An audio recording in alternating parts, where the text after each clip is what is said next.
Hey guys, Sean here again, and today I want to go through 8 rules to follow when you are stacking physical gold coins. Now, unlike silver, gold is really expensive, and if you're new to buying gold coins or even if you're a seasoned stacker, these 8 rules that I have will help you invest in gold the smart way. Not just in buying the most gold with your dollar, but also how to get the most return when it comes time to sell them off. Now, if you want to learn more about how to invest and buy precious metals, or just see awesome videos of gold and silver, make sure to subscribe to my YouTube channel and smash that like button. It really helps me out a lot and I really appreciate it, guys. So let's get started. Now, the first rule of buying gold coins is to start off with 1-ounce gold coins. It's really tempting to start stacking random gold coins that look cool or awesome, and stacking gold is really fun. But you could easily get lost in the moment and start buying different gold coins of different weights. You know, out there in the market, there are half-ounce coins, there are sovereign gold coins that contain 0.235 ounces of gold, and a new batch of Chinese gold pandas that are weirdly just 30 grams of gold. Now, all these different weights are very confusing, especially if you're new to gold coins. The best type of coin you want to target is the 1-ounce gold coin. Now, these are coins that contain 1 ounce or 31.1 grams of gold. The reason why 1-ounce coins are the preferred choice is because it gives you that perfect balance of low premium plus allows you to resell them much more easily in the future.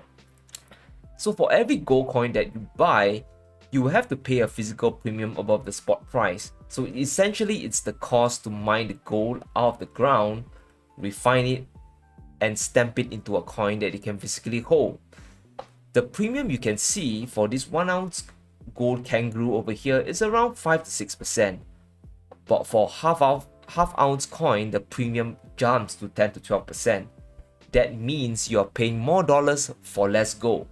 And the smaller the coin is, the larger the premium gets. A 1/4-ounce gold coin will have a premium of over 25%, and a 1/10 gold ounce coin, chances are the premium is going to be like 35%, 40%, and you don't want that. Now, I know that if you're stacking on a budget, buying a full ounce can get difficult, and there's absolutely nothing wrong with fractional gold coins. I do have some myself, but if you have the means of maybe stacking more dollars before you commit to a gold purchase, just go for the 1-ounce gold coin. It is also much easier to sell it off when the time comes, whether it is to your local coin shop, dealer, or even private individuals online. There is a bigger market hands down for these 1-ounce coins, and you lose less premium when you sell it off. Now, rule number 2, the second rule I have for you is when in doubt, when you're buying gold coins and you're not sure what to buy, go for the national minted gold coins. Now, these are coins that are minted by national governments. For example, this Australian kangaroo, it is minted by the Perth Mint, which is partially owned, if I'm not wrong, by the Australian government. So the weight and gold purity are guaranteed by the government themselves, and they are some of the most recognized gold coins in the world. Now, this is a great thing when it comes to sell off your coins, right? So for example, these are some of the nationally minted coins that I have. This is the Austrian Philharmonic from Austria, obviously. This is the American Gold Eagle from USA. This is the Chinese Gold Panda. It's 1 ounce back in the good old days where the weights are still quite standard. This is the Gold Britannia from the UK, and this is the Canadian Gold Maple from Canada.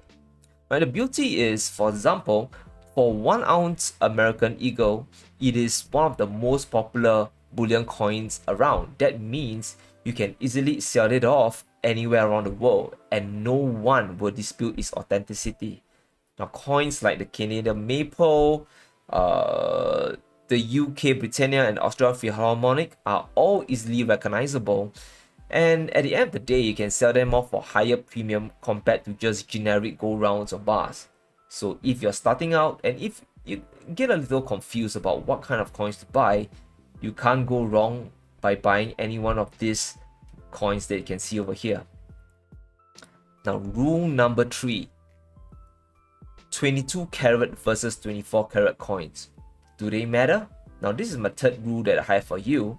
And simply, it doesn't matter whether you're buying coins that are 22 carats or 24 carats.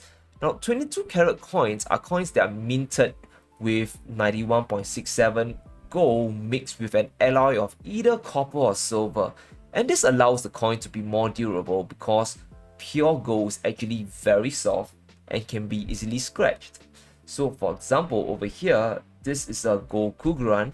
It's a 22 carat coin and it's 91.7% gold mixed with copper, and it actually makes the coin more durable. That's why I like it, and sometimes from time to time I just play around with it because it's so durable. Now 24 carat coins on the other hand are coins that are minted with 99.99% gold. It's as pure as it gets. But at the end of the day, right, the main thing is whether the coin you buy is 22 carats or whether it's 24 carats, it will still contain a total of 1 ounce or 31.1 grams of gold in it. For example, the Gold Eagle over here, it is a 22 carat coin, while the Philharmonic over here is a 24 carat pure gold coin, and both of them hold exactly the exact same gold content. Well, I mean, that means you can just buy or stack either of them. It'll come down to which coin actually has the lowest premium at that time that you want to buy. Unless you're collecting them, my advice is just to go with the coin that has the lowest premium. So when you go to your local coin shop or when you go to a physical bullion dealer and you see a 22 carat coin, 24 carat coin, these coins are both great options to invest and stack in. Now, rule number 4, and this is quite an important one, guys, is to avoid numismatic or collectible coins. So when you go to a dealer or local coin shop, you might encounter semi-rare collectible coins such as the St. Gaudens Double Eagle or the Liberty Coronet Gold coin. Now, these are coins that cost more than bullion gold coins due to its rarity and some historical value tied to them. Now, the thing is, as investors, what we want to invest in and have exposure in is just the gold metal itself. You will tend to overpay for these numismatic coins, and chances are you probably won't have enough knowledge to know if you're getting a good deal and when it's time to sell. And when it's time to sell, you'll have to find a buyer who wants the exact same coin, and that is a big issue. That means if you can't find a buyer for it, you might be forced to liquidate it at its raw metal price, and you'll potentially lose a huge chunk of cash, and we don't want that. So the safest strategy I have for you is just to avoid numismatic coins altogether and just stick to your regular gold bullion coins. Now, rule number 5, and this is something that I even practice to today. Rule number 5 states to dollar cost average your purchases. Now, I can't stress how important this rule is. When we dollar cost average our purchase, we are spending the same amount of dollars at regular time intervals to buy gold no matter what the price is. This way, you will buy more gold when the prices are low and less gold when the prices are more expensive. And there are 2 reasons why you want to do this, guys. Now, the first one's quite simple. Me and you, we are not fortune tellers, and no matter how smart we think we are, no one can predict how gold prices will change in the future. And the dollar cost averaging method allows you to consistently establish a position in the precious metal, especially if you're starting from ground zero. Secondly, allows you to build rock solid discipline. It's very easy to start chasing gold prices and pouring all your money into it when prices are sky high. Or when the converse happens and the price suddenly drops, you might go into panic mode and refuse to buy it when you see the prices are tanking because, hey, it can continue to fall, right? Now, dollar cost averaging allows you to keep your emotions in check. You don't want to get too happy or too upset when you're buying gold. It is meant to be more or less an enjoyable experience, knowing you are setting yourself up and your family for financial security in the future. It is not meant to be a roller coaster ride. You do not want to be having cold sweat and waking up in the middle of the night, panic screaming into your pillow. Guys, remember, it's all about long-term wealth preservation. And the 6th rule I have for you is to only buy your gold coins from reputable dealers. Now, this is hands down perhaps the most important rule in this video. If somehow you magically forget everything else, guys, please remember this rule. Take this rule home. Some of the worst places to buy gold coins are jewelry shops and pawn shops. They are mainly selling to the uninformed and their markups are astoundingly high. Now, we are talking about an additional 20 or 30% on top of what the coin is actually worth. So when it comes to reputable dealers, the best way is to find a local licensed bullion dealer in your city. Or if you're living in a smaller town, find your local coin shop that has been in business for years or even decades. Now, most importantly, what you want to do is to check the reviews for your bullion dealer and see if they are really reputable. You want to pay attention to their customer service and see if people are happy with them or if they aren't. A great dealer makes all the difference, right? They will help guide you through the gold buying process. They will educate you on the different gold coins you can buy and make you really feel at home. And best of all, if you can develop a relationship with your dealer, like I have with several of my own dealers, you can even get them to inform you of incoming stocks of a rare coin that you might want to get, or possible shortage that they might be facing in the near future, right? This helps you to really plan your purchases better and get the coins that you really want. Alternatively, you can also buy gold coins from online dealers. You can get them delivered straight to your home and it's really convenient, right? Some of these dealers, for example, are SD Bullion and AppMax, and you can find a link to some of the most reputable online dealers in the description below in this video. Now, rule number 7. Test your gold coins before you pay them. Whether you are buying your gold coins from dealers or other private individuals, what you want to have is a peace of mind. Now, there are two ways you can go about it, right? There's the quick way and the foolproof way. Now, a quick way is to simply go and measure the dimensions of your gold coin and bring along a portable weighing scale. So as you can see from this Canadian gold maple over here, it has its own specific dimensions such as the diameter as well as the thickness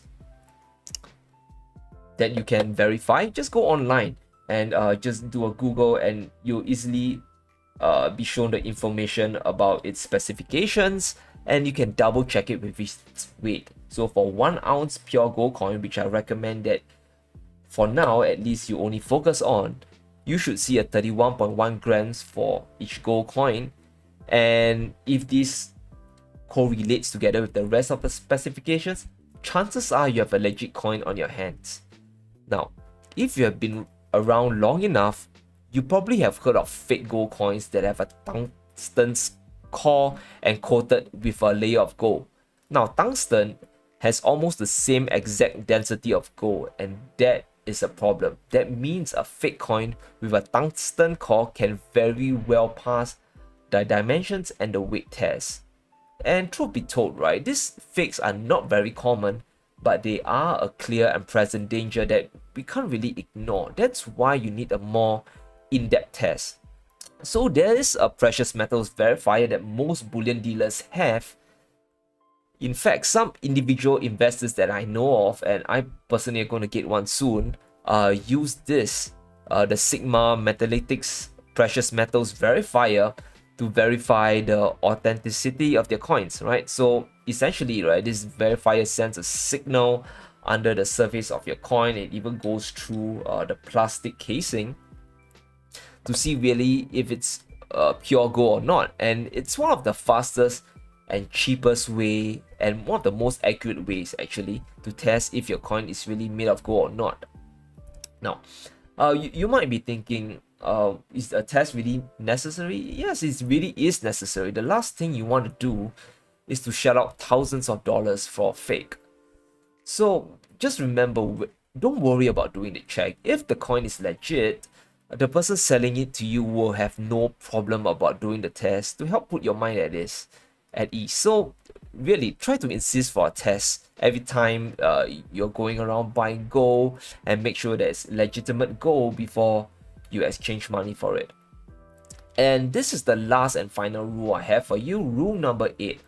Always store and secure your gold coins after you purchase them, right? So yes, you can see I do have some gold coins on display, as you can see here.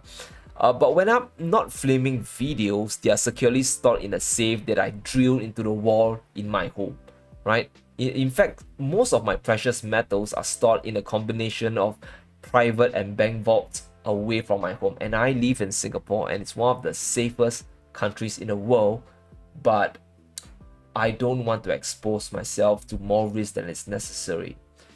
So when we invest in precious metals, we have to remember we are buying portable wealth, guys. But that also means it's easy for you to lose a lot of your wealth if something happens to them. So if you're starting out, a good way is to buy yourself a strong and sturdy safe. Don't leave your gold coins just lying around, and always store them in the safe before leaving your house. As you begin to grow your stack, you can consider putting more coins into private vaults and away from your home. And if you do insist in getting a private vault, make sure they fulfill these 3 criteria: that you can inspect your gold coins at any time you wish, even at night and even during the holidays. There are multiple layers of security, such as security guards, vault doors, and finally your safe deposit box. And lastly, they do provide or offer the option of insurance coverage for your gold coins, right? I mean, the last thing you want is for suddenly all your gold coins to disappear for whatever reason and you're left out in the cold, and we don't want that. So guys, so there you have it. These 8 rules that I have shared with you to follow when you're buying or stacking your gold coins. So if you have any questions or opinions, let me know in the comments below. I love to hear from you, and thanks for watching, and don't forget to smash the like button and subscribe for more gold and silver videos. Thanks guys.